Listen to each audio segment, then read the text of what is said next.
Hey guys, this is Abhishek from gadgetstudios.com and today we are going to do the quick user review of HTC Desire 820 which we have with us.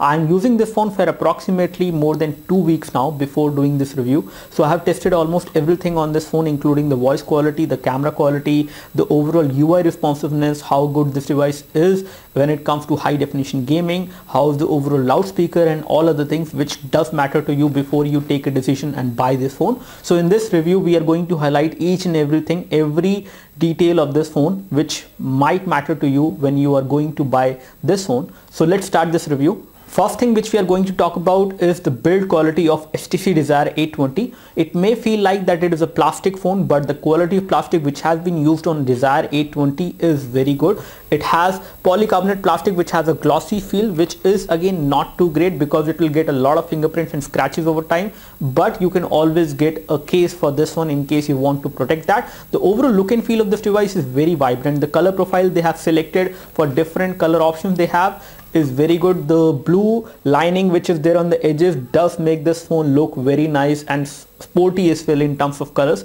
So this is one of the best colors you can actually select for this phone. You do get some transparent cases as well in case you would like to protect the plastic back, and again this plastic back is glossy, so it won't give you a great grip, so you can always protect it. But the overall look and feel of this phone is very different from any other phone out there, and that is what make it stand out. And the build quality, even when it is plastic, is pretty good. Even if you drop this phone accidentally from waist height or from shoulder height on a floor, nothing will happen to the phone because the phone is good in terms of build quality and it can resist those kind of drops. Now let's talk about the hardware configuration of the Desire 820. In terms of hardware, it is powered with an octa-core CPU, which is a combination of two quad-core CPU. One is 1.5 GHz Cortex A53 cores and another one is clocked at 1 GHz Cortex A53 cores again, and it is a combination of two quad-core CPU in this way. When it comes to the internal RAM and the memory, you will get 16 GB of internal memory, out of which approximately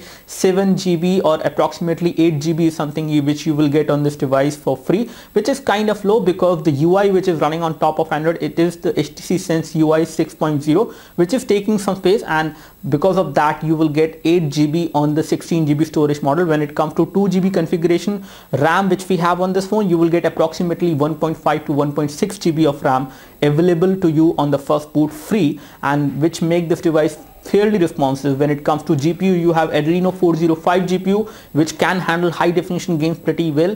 And as far as display is concerned, the display which we have on this device is a 5.5 inch IPS LCD display. It has got a high definition resolution of 720p, which does give a pretty decent pixel density. It is not the highest pixel density you can get on this display size, but it looks decent. The display does not feel pixelated, and the display also in terms of color protection is pretty good. You can see the display from almost any angle without any issues, and this is one of the best display you can have with this hardware coupled. Talking about the connectivity, in terms of connectivity, this device supports 2 SIM cards and one of them will support 4G as well. So it does support 4G in India. When it comes to micro SD memory card, it does have that. You have this flap over there which you can open and reveal the SIM card tray slot. One thing which may be a disappointing thing for some people out there, in case you have a normal size SIM card or a micro SIM, that will not work with this phone.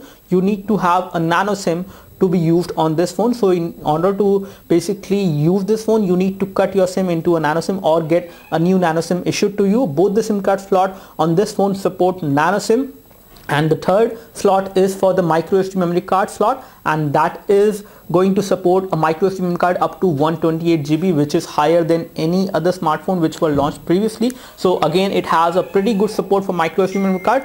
Again, one thing which you may like to make a note of is that you cannot move applications from the phone memory to the SD card, even when you actually can insert a micro SD card up to 128 GB on this phone. When it comes to camera, this device has a 13 megapixel camera at the back and 8 megapixel camera at the front, and the 8 megapixel camera at the front can take pretty good selfies of yours even in low light as well, which is a very good thing. When it comes to different kind of camera effects, you do have a lot of camera effects including split capture and a A photo booth option is also available. Apart from this, when it comes to the 13 megapixel camera quality at the rear, it can record high definition video at 1080p as well as at 720p, and you can take pretty good photos from the 13 megapixel camera on this device, both in low light as well as in daylight. And one more thing which is possible is that you can record high definition video at 720p as well as at 1080p from the front camera as well on this device, which is an 8 megapixel fixed focus camera, but the clarity is pretty good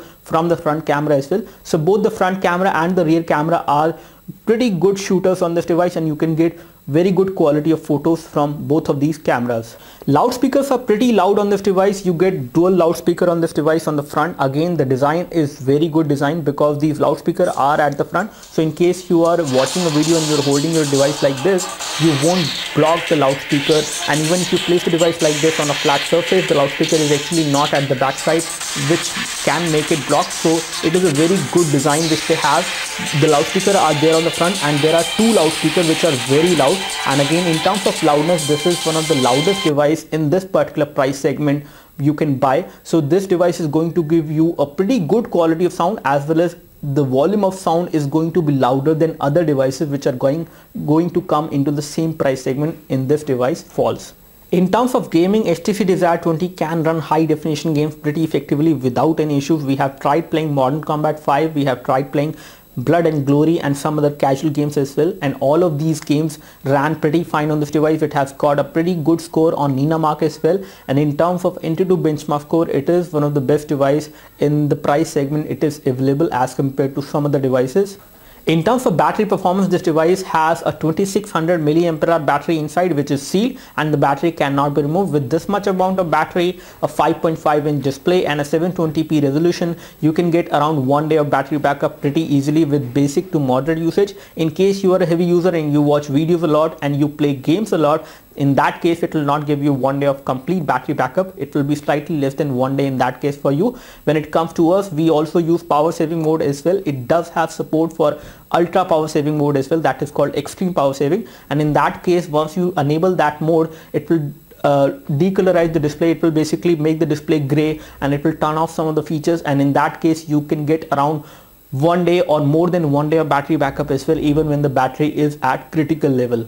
When it comes to voice clarity, we got a pretty good clarity of voice both on the incoming calls as well as on the outgoing calls. The other person were able to listen us, and we were able to listen to the other person who were on the call. So in terms of sound clarity, the earpiece is pretty nice. Again, it is not very precise in terms of the sound clarity as you might see in some high-end flagship phone, but it is pretty clear in that department. There is no problem in day-to-day usage when it comes to voice clarity on this phone. That's all from us as far as the quick user review of HTC Desire A20. In case you are looking for a sporty phone which should look different and which should look very stylish in terms of the overall look, you can go for this one. In terms of performance, it is a pretty good performer. You will be able to buy this phone for approximately 20 to 21,000 rupees, which is a pretty good price for a phone of this much of display size. You get a pretty good display for your needs, for your multimedia needs as well as for your gaming needs. You can watch a movie on this device, and the display is pretty good to actually